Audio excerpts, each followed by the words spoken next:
اسلامی مہینے یعنی قمری کیلنڈر کا نظام مکمل طور پر چاند کی رؤیت پر مبنی ہے۔ اس لیے ہر مہینے کا آغاز نئے چاند کی رؤیت سے ہوتا ہے۔ سال میں 12 مہینے ہوتے ہیں۔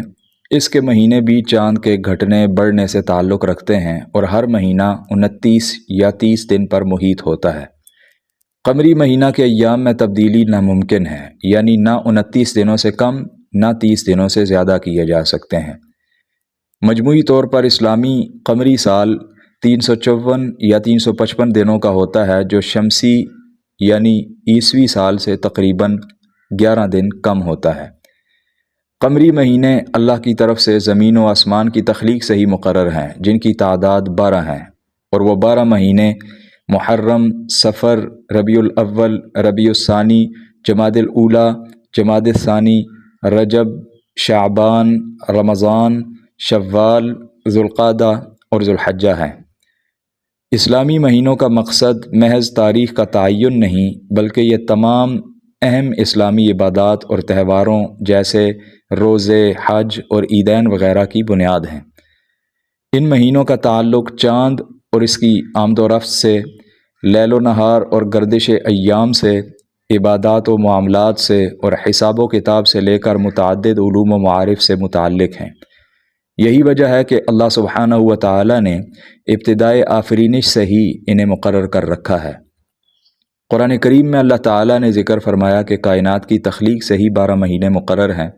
سورہ توبہ میں اللہ رب العزت نے فرمایا کہ ان عدۃ الشہور عند اللہ 12 شہرا فی کتاب اللہ یوم خلق السماوات والارض منها 4 حرم ذلک الدین القیم فلا تظلموا فیہن انفسکم وقاتلوا المشرکین کافۃ کما یقاتلونکم کافۃ واعلموا ان اللہ مع المتقین۔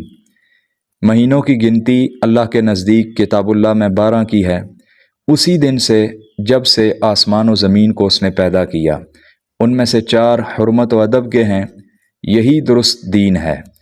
تم ان مہینوں میں اپنی جانوں پر ظلم نہ کرو، اور تم تمام مشرکوں سے جہاد کرو جیسے کہ وہ تم سے لڑتے ہیں، اور جان رکھو کہ اللہ تعالی متقین کے ساتھ ہے۔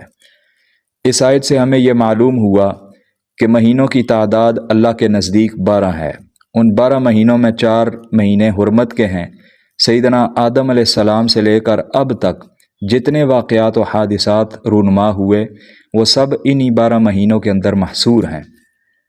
مزید یہ کہ سال کے 12 مہینوں کی تقسیم اللہ تعالیٰ کی مقرر کردہ ہے۔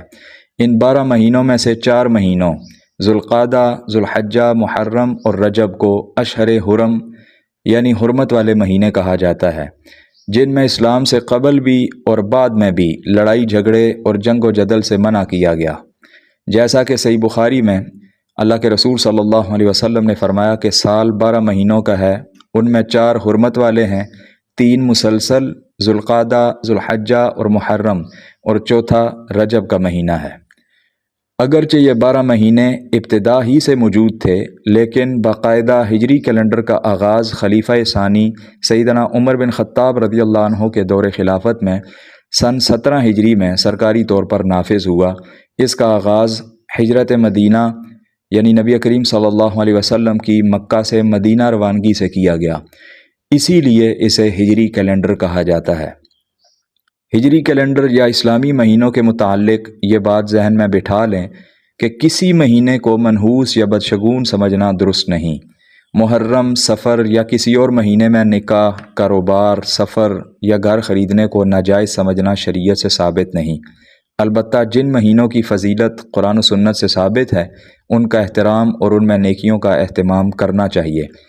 گفتگو کا خلاصہ یہی ہے کہ اسلامی مہینے اللہ تعالیٰ کی مقرر کردہ قمری تقسیم ہیں۔ ان مہینوں کے بارے میں توہمات سے بچنا اور قرآن و سنت کے مطابق ان کی فضیلت کو سمجھنا ہی اسلام کی صحیح تعلیم ہے۔